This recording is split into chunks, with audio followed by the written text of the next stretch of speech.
네, 정보통신방송법안심사소위원회 김현 위원장입니다. 우리 정보통신방송법안심사소위원회는 지난 12월 26일 소위원회를 개회하여 16건의 법률안에 대해 심도 있는 심사를 한 후 이 중 5건의 법률안을 의결하였습니다. 심사 결과를 간략하게 말씀드리겠습니다. 먼저 한민수 의원이 대표 발의한 통신비밀보호법 일부 개정 법률안은 감청 설비 인가의 취소는 국민의 권리 제한 등에 관한 사항이므로 취소 사유 및 방법에 대한 법적 근거를 시행령이 아닌 법률에 직접 규정하는 내용입니다. 다음 정부가 제출한 지능정보화 기본법 일부 개정 법률안 및 클라우드 컴퓨팅 발전 및 이용자 보호에 관한 법률 일부 개정 법률안은 환경적, 외부적 요인 등을 고려하지 아니한 획일적인 지정 취소 사유를 개선하기 위하여 지정 취소 사유에 정당한 사유 없이 일정한 교육 실적이 없는 경우를 명시하는 내용입니다. 다음 박형수 의원이 대표 발의한 정보통신공사법 일부 개정 법률안은 타인에게 등록증 또는 등록 수첩을 빌려주거나 타인의 등록증 또는 등록 수첩을 빌려서 사용한 자뿐만 아니라 타인에게 자기의 성명이나 상호를 사용하여 공사를 수급 또는 시공하게 하거나 타인의 성명이나 상호를 사용하여 공사를 수급 또는 시공한 자에 대하여는 등록 취소와 처벌 근거를 규정하는 내용입니다. 마지막으로 전기통신사업법 일부 개정 법률안 대안은 김현 의원, 신성범 의원이 각각 대표 발의한 2건의 법률안을 통합 조정한 것으로 이동통신 서비스 재판매 시장의 공정경쟁 환경 조성을 위해 대기업 또는 그 계열사가 알뜰폰 시장 점유율 60%를 초과할 수 없도록 하였고 가기정통부 장관의 알뜰폰 시장 공정경쟁 환경 조성을 위한 시책 마련과 실태조사 근거를 마련하는 내용입니다. 이상으로 정보통신방송법 법안 심사소위원회의 심사 결과를 보고드렸습니다. 보다 자세한 내용은 단말기 의결안을 참고해 주시기 바랍니다. 감사합니다. 김현수 위원장님 수고하셨습니다. 소위 위원님 여러분께서도 수고하셨습니다. 법안 심사 소위에서 보고한 심사 결과에 대해서 의원님들의 의견을 들을 순서입니다만 어저께 통과된 AI 법안과 관련하여 이정원 위원님께서 찬성 토론을 준비했었는데요. 이게 찬반이어야만 토론이 가능하다고 합니다. 그래서 저희는 국민의힘 1명, 민주당 의원 1명이 찬찬 토론을 하기로 했는데 이게 국회 관례상 안 된답니다. 그래서 준비하신 이정원 의원님께 어제 준비한 AI법에 대한 찬성 토론 내용을 들어드리면 좋겠고 혹시 태영두 간사님도 관련해서 5분입니다. 시간은. 네, 5분씩 드리겠습니다. 이정원 의원님 발언해 주십시오. 네, 말씀드릴 수 있는 기회를 주셔서 정말 고맙습니다. 존경하는 국민 여러분과 최민희 위원장님 그리고 선배 동료 의원 여러분, 서울 광진구갑 국회의원 이정원입니다. 12.3 비상계엄 사태 이후 대한민국 경제가 절체절명의 위기입니다. 오늘은 원달러 환율이 1,470원을 돌파했습니다. 금융위기 이후 처음입니다. 지금은 국회가 국난 극복의 리더십을 발휘하고 얼어붙은 경제 회생을 위해서 힘을 모아야 할 때입니다.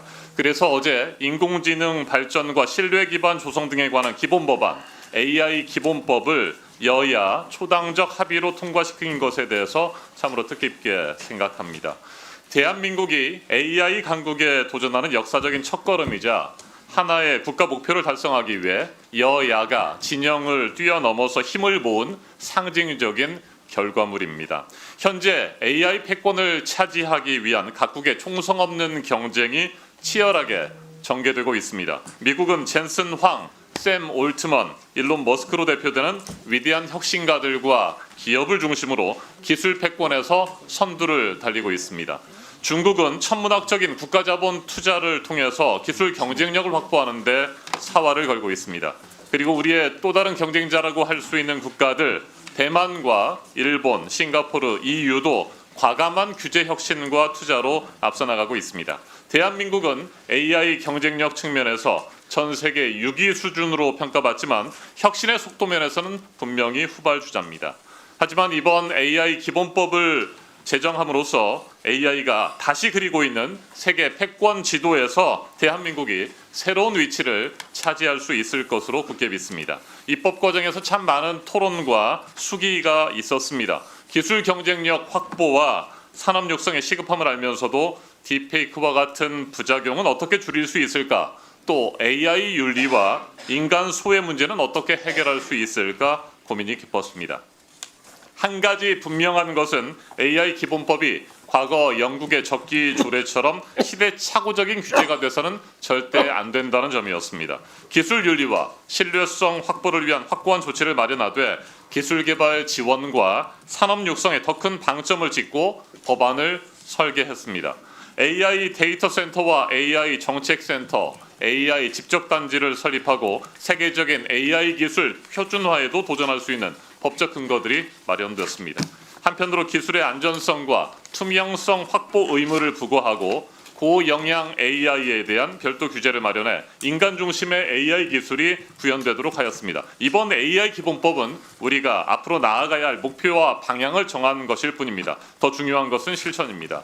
우리 더불어민주당은 2025년을 미국, 중국과 함께 AI 3강으로 도약하는 원년으로 삼고자 합니다. 앞으로 5년, 10년, 100년을 바라보는 중장기 AI 국가 투자 로드맵을 설계해야 합니다.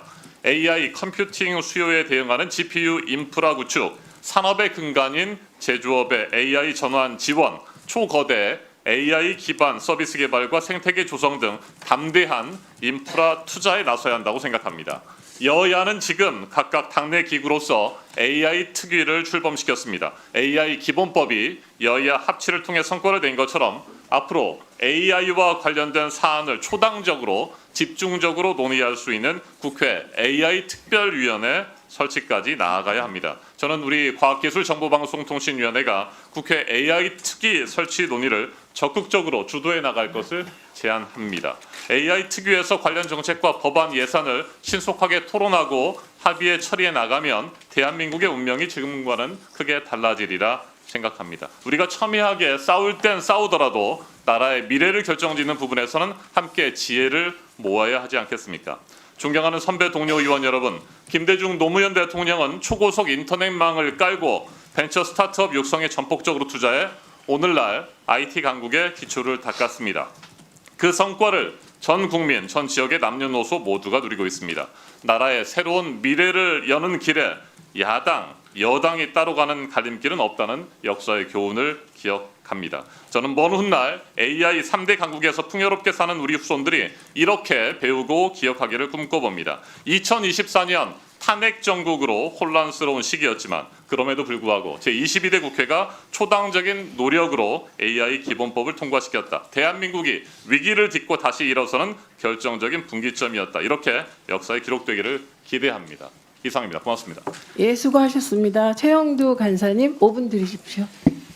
네, 어제 AI 기본법이 국회에서 의결됐습니다. 우리 국회 과학기술정보방송통신위원회 위원으로서 정말 큰 자랑, 큰 보람을 느꼈습니다. 우리가 국회에서 사실은 AI의 발전을 전담하는 상임위원회로서 사실 우리 상임위원회 이름이 AI 과학기술정보방송통신위원회가 되어야 된다고 생각했는데 이번에 우리가 그 법안을 함께 통과시킴으로써 그 자격을 얻었다고 생각합니다. 그래서 우리 이정원 의원님께서 제안하신 대로 이제 우리 상임위가 바로 AI 과학기술정보방송통신위원회로서 본격적인 활동을 할 수 있기를 기대합니다. 특히 이 AI 기본법에 대해서는 여러 시민사회단체 또 여러 곳에서 걱정이 많았습니다. AI 위험성에 대한 우려도 많았습니다. 이름에도 불구하고 최민희 위원장님 그리고 김현 간사님 또 민주당의 동료 의원님들 또 개혁신당의 이준석 의원님 또 조국식 혁신당의 이혜민 의원님 그리고 우리 국민의힘 의원들이 모두 의견을 같이 해서 특히 여기에는 최민희 위원장님과 김현 간사의 결단이 이 AI 기본법의 제정을 빨리 당길 수 있었다는 데에서 큰 감사의 뜻을 전합니다. 오늘 아침에 사실은 민주당 의원님들 또 우리 이준석 의원님에서 한미관계 지금 탄핵 소추 이후에 한미관계를 어떻게 할 것인가에 대한 논의가 있습니다. 여러 전문가들 이야기가 국회 역할이 중요하다 그랬고 특히 한미 동맹이 새로 발전하는 데 있어서는 다른 무엇보다도 과학기술정보통신 AI 이 분야가 두 나라가 꼭 필요한 동맹으로 만드는 큰 결집력이 될 것이라고 강조했습니다. 그 점에서 AI 기본법의 통과는 특히 더 의미 있다고 하겠습니다. 이것이 특히 우리 과방위에서 특히 22대 국회 정쟁으로 넘쳐난 22대 국회에서 과방위에서 아주 모범적으로 여야가 협치를 통해서 이루겠다는 점에서 큰 희망이라고 하겠습니다. AI 위험성에 대한 우려가 많이 있습니다. 하지만 인공지능 기술은 오늘날 인류의 미래를 좌우할 중요한 요소로 자리 잡고 있습니다. AI 기본법은 대한민국이 글로벌 AI 리더로서의 경쟁력을 확보할 수 있도록 하는 중요한 법적 토대가 될 것입니다. 우리 AI 발전에 여러 기술적인 즉 혁신적 요소들이 많습니다. 반도체라든가. 그래서 AI 잠재력은 이미 3위권, 4위권에 있었지만 그동안 법적 뒷받침이 없어서 그 순위가 뒤처져 있었던 것도 사실입니다. 2년 전에 챗 GPT가 등장한 이후 AI 뛰어난 성능과 엄청난 잠재력을 확인한 세계 각국은 AI 기술 우위 확보와 AI 거버넌스 주도를 위해서 치열한 경쟁을 벌이고 있습니다. 이런 상황에서 인공지능이 다양한 분야에 접목될 수 있는 기반 기술로 모든 국민의 삶의 혜택과 기회를 제공할 수 있는 핵심 기술로 자리 잡을 것입니다. 그리고 무엇보다도 AI G3, AI 3대 강국을 향한 우리 양당의 우리 국회 모든 당의 원내정당의 노력들이 모아질 수 있는 중요한 토대가 마련되었습니다.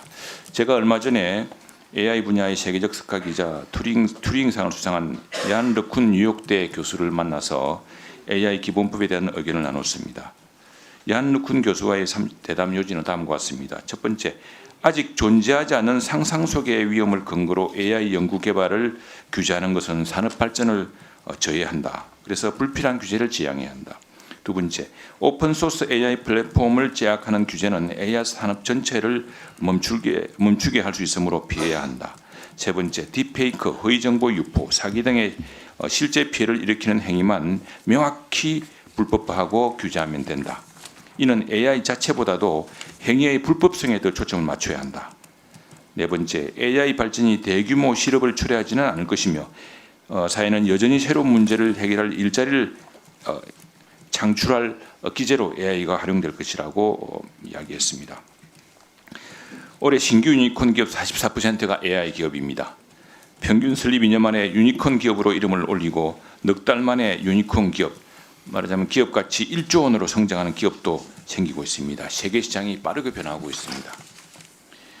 이 AI 기본법은 기업들이 AI 기술을 효과적으로 활용할 수 있도록 세제 혜택, 연구개발 지원, AI 산업 클러스터 형성 등의